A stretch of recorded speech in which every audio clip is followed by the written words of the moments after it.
എടുക്കുക. എന്നിട്ട് നമുക്കത് അടുപ്പ് വെച്ച് കൊടുക്കാം. വെളുത്തുള്ളി, ജീരകം, പിന്നെ ഞാൻ കാന്ത എല്ലാം കൂടെ അരച്ചെടുത്ത് ഇതുപോലെ കുമ്പളങ്ങയ്ക്കകത്തേക്ക് ഒഴിച്ചു കൊടുക്കാം. എന്നിട്ട് നമുക്ക് കുറച്ച് തൈര് ഒഴിച്ച് കൊടുക്കാം.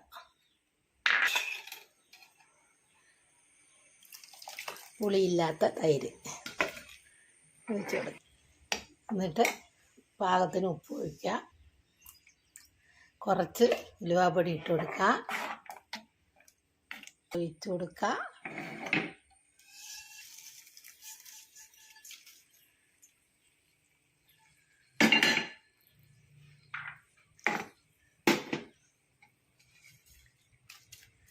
കുമ്പളങ്ങ കാളൻ റെഡി.